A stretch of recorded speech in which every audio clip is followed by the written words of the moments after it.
स्वागत है आप सभी का बायो विथ अजय सर।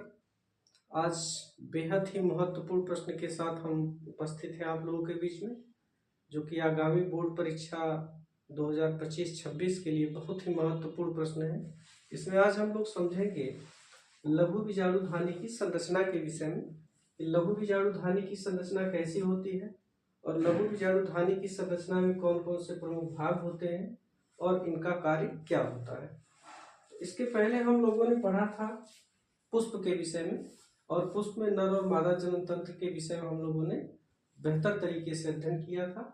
उसी कड़ी में जब हम लोगों ने पुष्प में पुमंग की संरचना को पढ़ी, तो पुमंग की संरचना जो है कुछ इस तरीके से होती है।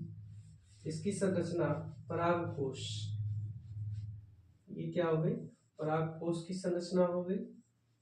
तो परागकोश की संरचना जो होती है द्विपालिक होती है, और इसकी प्रत्येक पालियों में दो दो कोष्ठक होते हैं।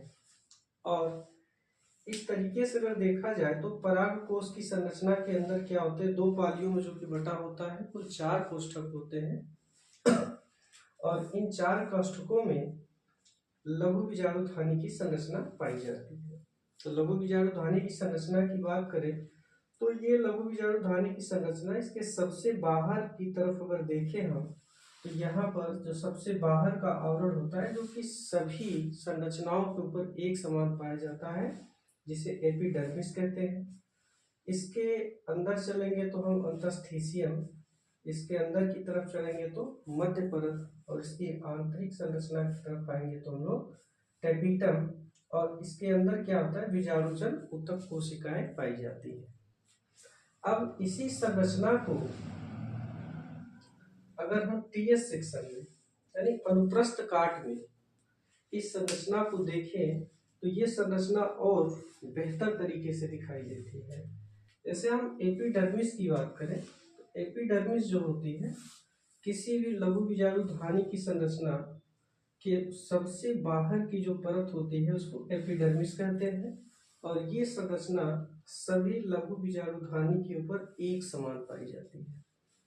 उसके बाद इसके निचले स्तर पे आएंगे तो निचले स्तर पे होती है एक कोशिकीय संरचना का एक लेयर पाया जाता है, एक आवरण होता है प्रत्येक लघु बीजाणु ध्वनि संरचना के चारों तरफ, जिसे अंतस्थीसियम कहते हैं। क्या कहते हैं, अंतस्थीसियम कहते हैं। उसके नीचे चलेंगे हम लोग तो ये मध्य परत की संरचना होती है जो कि 1 से लेकर के 3 कोश की संरचना तक हो सकती है अलग अलग प्रजाति के पुष्पों में, जिसे मध्य परत कहते हैं।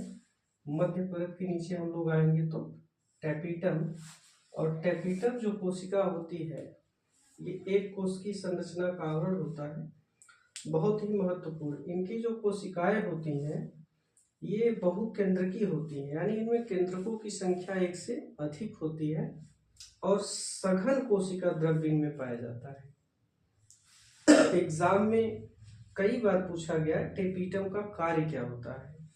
तो देखिए आपको पता है कि परागकोश में क्या होता है, यहाँ पे परागकण का निर्माण होता है, और वो परागकण बनेंगे कहाँ, ये परागकण का निर्माण होगा किसमें, लघु बीजाणु ध्वनि की संरचना के अंदर। जो बीजाणु जन ऊतक यहाँ पर है इन्हीं से विकसित होकर के क्या होगा, परागकण का निर्माण होता है, जो कि पिछले क्लास में हम लोगों ने देखा था। तो टेपिटम कोशिकाएं क्या करती हैं, टेपिटम कोशिकाओं का कार्य जो होता है ये परागकण को पोषण प्रदान करती है। और इनके अलावा जब परागकण की संरचना का निर्माण हो रहा होता है तो उस समय जो लघु बीजाणु चतुस्क की संरचना बनी थी, इस लघु बीजाणु चतुस्क के चारों तरफ ये जो आवरण का निर्माण होता है, इस आवरण के निर्माण में मदद भी करती है। और जब इस आवरण की आवश्यकता नहीं होगी तो इस आवरण को हटाने के लिए क्या करते हैं, कैलेज का निर्माण भी करते हैं।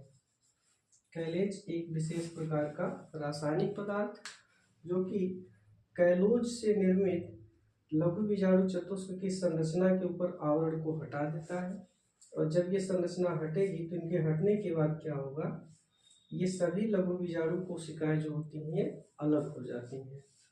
तो ये बेहद ही महत्वपूर्ण क्वेश्चन जो कि आपके बोर्ड एग्जाम में कई बार पूछा गया है, और 2025-26 बोर्ड एग्जाम में भी इसके आने की प्रबल संभावना है।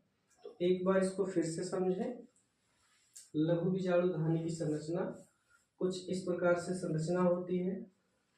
4 स्तर पाए जाते हैं।